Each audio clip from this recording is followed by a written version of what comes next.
যে তারেক রহমান, আমি মুফতি ইজাম চৌধুরী থেকে, যিনি নেজাম জমাতের কেন্দ্রীয় সভাপতি, ইসলামনগরের চেয়ারম্যান, সাইদুল জোটের প্রতিষ্ঠাতা রূপকার, 20 লক্ষ টাকা চাঁদা দিতে পারে, সে তারেক রহমানের হাতে কোনোদিনও দেশ নিরাপদ নয়। আল্লাহর ওয়াস্তে এই ধরনের চাঁদাবাজদের হাতে দেশ সুপর্দ করে দেশটাকে ধ্বংসের পথে ঠেলে দিয়েন না। আসসালামু আলাইকুম ওরহমতুল্লাহ তাআলা বারাকাতুহু। সমগ্র জাতির পক্ষ থেকে মাননীয় প্রধান উপদেষ্টা মান্যবর ডক্টর ইউনূস সম্পর্কে অত্যন্ত জরুরি কিছু কথা আমি পেশ করছি দেশ এবং জাতিকে রক্ষার স্বার্থে। আমি মুফতি মোহাম্মদ ইজাজম চৌধুরী, দীর্ঘকাল আমি ইসলাম ঐক্যদলের চেয়ারম্যান ছিলাম।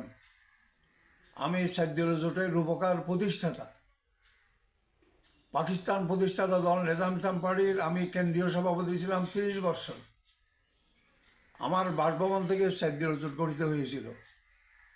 আজকে দেশকে ভারতের আগ্রাসন থেকে রক্ষার জন্য কিছু মহাসত্য তিক্ত কথা বলতেই হচ্ছে। আল্লাহর ওয়াস্তে মেহেরবানি করে আপনি ঠান্ডা মস্তিষ্কে কথাগুলি শুনবেন, অনুধাবন করবেন।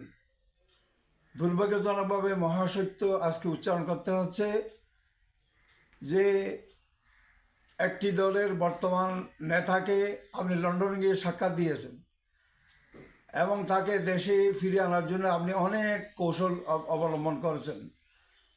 তাকে আপনি এসএসএ প্রটোকল দিয়ে, বিবিএপি মর্যাদা দিয়ে রাষ্ট্রপতি প্রধানমন্ত্রী বানিয়ে ফেললেন। রাষ্ট্রপতি প্রধানমন্ত্রী হওয়ার আগেই উনি কি সত্যি জিয়াউর রহমানের কোনো চরিত্র, আচরণ, আদর্শ তার ভিতরে আছে কিছু?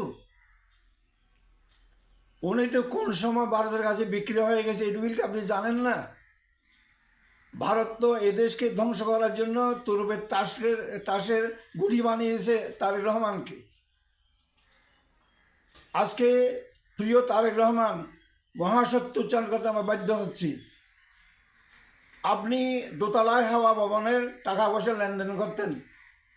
জাফর ইসলাম চৌধুরী আপনার সম্মানিতা আম্মাজানকে চিনতেন না। টাকার বস্তা দিয়ে যখন নিচে নামিয়ে তাকে ডেকে আপনার আমার সাথে পরিচয় করে দিয়েছি। তার কাছ থেকে বাসখালী আসনের মনোনয়নের জন্য 50 লাখ টাকা নিয়ে আপনি আমাকে নাজেহাল করলেন। 1,500 পুলিশ দিয়ে আমাকে বাড়িতে অবরোধ করার ব্যবস্থা করলেন, অথচ আমি সেই সাইদুল জোটের প্রতিষ্ঠাতার উপকার এবং আমার এই বঞ্চনাকে উপলব্ধি করে চট্টলার রাউজানের সবচেয়ে সম্ভ্রান্ত পরিবারের মহান নেতা জনাব আব্দুল্লাহ নোমান, সাইদুল জোটের উনি অত্যন্ত সম্মানিত মন্ত্রী, কেন্দ্রীয় মন্ত্রী, মৎস্য মন্ত্রণালয়ের, উনি আমার বঞ্চনা দেখে উনি আমাকে 2টা শিপের লাইসেন্স দিলেন। পরে উনি আমাকে হাত ধরে কান্না জড়িত কণ্ঠে উনি বললেন যে হুজুর আমাকে ক্ষমা করবেন, যে তারেক রহমান বলেছেন এই 2টা শিপের লাইসেন্সে 20 লক্ষ টাকা চাঁদা দিতে হবে। মাননীয় প্রধান উপদেষ্টা, যে লোক একজন জাতীয় নেতার থেকে, যে সাহিত্য জোটের প্রতিষ্ঠাতা, 20 লক্ষ টাকা চাঁদা নিতে পারে, সেই লোককে আপনি প্রধানমন্ত্রী করার জন্য, রাষ্ট্রপতি করার জন্য স্বপ্ন দেখছেন?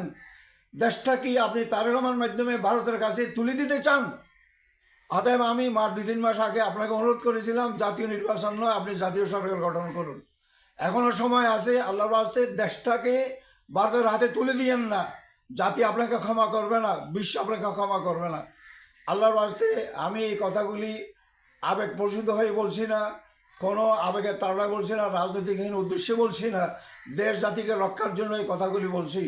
আল্লাহর ওয়াস্তে আপনি যেই লোক আমার কাছ থেকে 20 লাখ টাকা চাঁদা নিতে পারে, তার কাছে আপনি জাতি এবং দেশ সুপর্দ করার জন্য আপনি পরিকল্পনা করতেছেন। আমি আপনার উদ্দেশ্যে আর বেশি কথা বলতে চাই না। আল্লাহর ওয়াস্তে এখন আমি আবার কথা বলবো, জাতীয় নির্বাচন বাদ দিয়ে আপনি জাতীয় সরকার গঠন করুন সব দলকে নিয়ে। এখানে আমার বক্তব্য শেষ। আসসালামু আলাইকুম রহমতুল্লাহ।